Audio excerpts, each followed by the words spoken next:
ভাই কি আওয়াজ ছিল ওটা? কি আওয়াজ ছিল? গাইস, মনে হয় আমার বাড়িতে ভূত আছে। বন্ধুরা, আমার মনে হচ্ছে যে আমার বাড়িতে ভূত আছে। হ্যাঁ, গত 3-4 দিন ধরে এরকম অদ্ভুত ঘটনাগুলো ঘটছে। এখন বাজে রাত 12টা, আর রাত 12টা বাজলেই আমার বাড়িতে কি সব অদ্ভুত রকমের আওয়াজ হচ্ছে। আর এখন আওয়াজটা হচ্ছে, এই দেখো, পুরো খদ্দর ফাঁকা তো। এখন এখন চুপচাপ নিস্তব্ধ হয়ে গেছে, কিন্তু একটু পরেই আমি আবার সেই আওয়াজ হয়তো শুনতে পাবো। আর সেই জন্যই আমি ক্যামেরাটা অন করলাম। একটু আগেই হচ্ছিল আওয়াজ। মানে আমি একা আছি, আর যে ভয় লাগছে।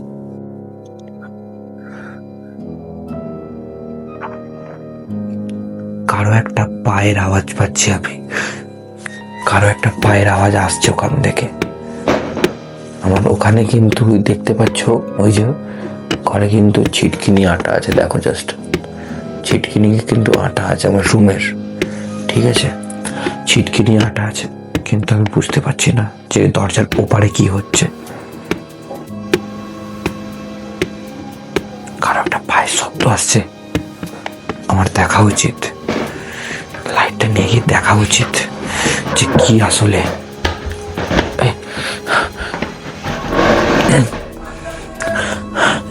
কারো কারো আমি কথোপকথনের শব্দ শুনতে পাচ্ছি। এই দরজার উপর থেকেই কারো আমি কথোপকথনের শব্দ শুনতে পাচ্ছি। এই দেখো, আমার মনে হচ্ছে কেউ ফিস ফিস করে কিছু বলছে। শুনতে পেলে? কারো পায়ের আওয়াজ শুনতে পেলে?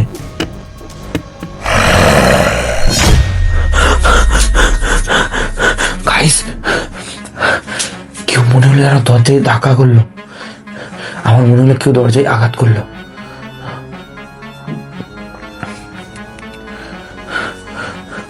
তোমাদের কি মনে হয় দরজাটা কি খুলে আমার যাওয়া উচিত? আর কিন্তু কোনো সারা শব্দ নেই, আর কিন্তু কোনো সারা শব্দ নেই। চলো দরজাটা খুলে দেখা যাক, যা আছে কপালে দেখা যাবে। আমি লাইটটাকে এখানে রাখলাম, এবার আমি দরজাটা খুলবো, তারপর দেখবো কি হয়। যা আছে কপালে দেখা যাবে। চলো খুলি দরজাটা।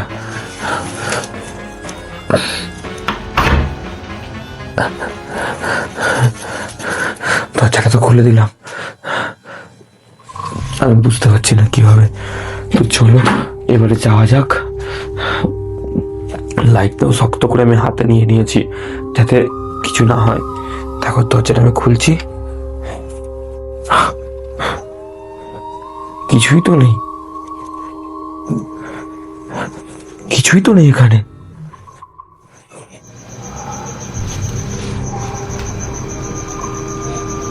দেখো দরজায় তালা মারা, ঠিক আছে? এই দিকে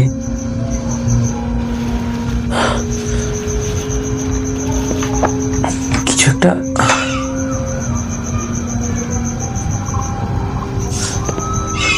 ছাদের উপরে কিছু একটা কারো একটা চলার আওয়াজ পাচ্ছি।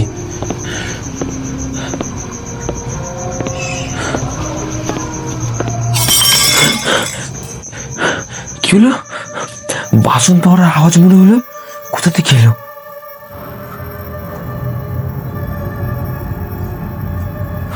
ওই সিঁড়িটায় কি ভয়ঙ্কর লাগছে, জাস্ট তোমরা দেখো কি ভয়ঙ্কর লাগছে। ছাদ থেকে কিন্তু আমি বাসন পড়ার আওয়াজ পেলাম। চলো চুপি চুপি ছাদের ওখানটা গিয়ে দেখি আসলেই কি আছে ওখানে। চলো ভাই, কি ভয়ঙ্কর লাগছে ভাই সাব। এটা কি? ও বস্তা। আমি তো পুরো পুরো ভয় পেয়ে গেছিলাম। বস্তাটাকে পুরো আমি ভূত ভাবছিলাম। জানি না কিসের এমন আওয়াজ ছিল ওটা। ও ভাই সাব, আসলেই কি ভূত আছে? কি হলো?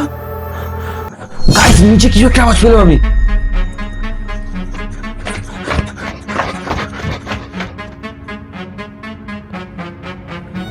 নিচে কিছু একটা আওয়াজ তো ছিল, কি কিছু একটা আওয়াজ ছিল নিচে, স্পষ্ট শুনলাম। আর আই থিঙ্ক মাইকও ক্যাচ করেছে আওয়াজটা। আমার ঘরে কিছু নেই তো? আমার কিন্তু এবারে ভয় লাগছে গাইস। উপরে যেতে গেলাম, কিন্তু রীতিমতো আমার গায়ে এখন কাঁটা দিয়ে উঠছে। আমার গায়ে পুরোপুরি এখন কাঁটা দিয়ে উঠছে ভাই। আর ঘরে লোকনাথ বাবার ফটো আছে ওখানে। আই থিঙ্ক ভূত তো থাকার কথা নয়। আমি কি হবে কিচ্ছু বুঝতে পারছি না, কোনো আইডিয়া নেই।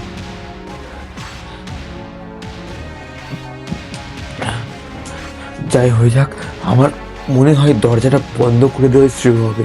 আমার এরকম বেরিয়ে পাকা মারাটা উচিত হয়নি। এই চিকনিটাও দেবো, প্লাস এইখানে নিচেও একটা আছে,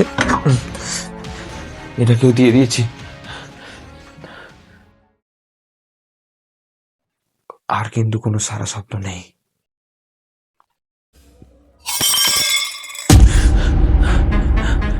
আবার বাসন পড়া আওয়াজ পেলাম, তখন ছাদের ওখানে পেলাম, আবার এখন। এক মিনিট, কোথা থেকে কিছু একটা আওয়াজ আসছে, ফিসফিসানির কিছু একটা শব্দ বা কিছু আসছে।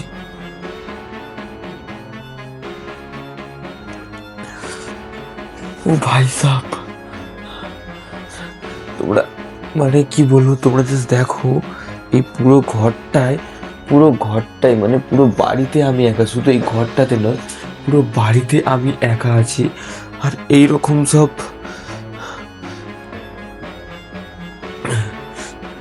জানি না কি হবে।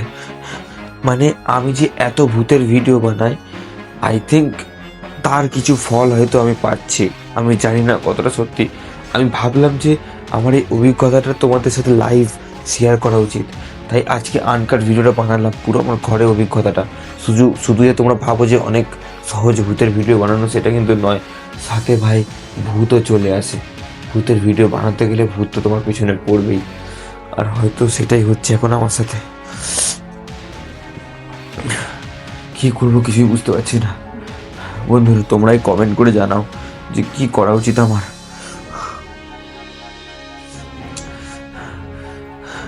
প্লিজ তোমরা কমেন্ট করো আর সাবস্ক্রাইব করো আর লাইক করতে ভুলো না। আর বন্ধুদের সাথে শেয়ার করে দাও। ভাবলাম এই ভিডিওটা শেয়ার করা উচিত তোমাদের সাথে, কারণ তোমরাই হচ্ছে আমার আসল ফ্যামিলি, সব কিছু তোমরাই। তাই ভাবলাম আগে তোমাদেরকে জানাই, এই অভিজ্ঞতাটা তোমাদের সাথে শেয়ার করে দিই। তো প্লিজ ভিডিওটা লাইক করে চ্যানেলটা সাবস্ক্রাইব করে দাও আর কমেন্টে জানাও যে কি কি ভালো ভালো ভিডিও আনতে পারি। রিচ তো একদম ডাউন হয়ে গেছে চ্যানেলের। ভাই কি আওয়াজ ছিল? কিছু একটা আওয়াজ হলো, এখানে কিছু তো আছে ভাই। আমার ঘরে মনে হয় ভূত আছে।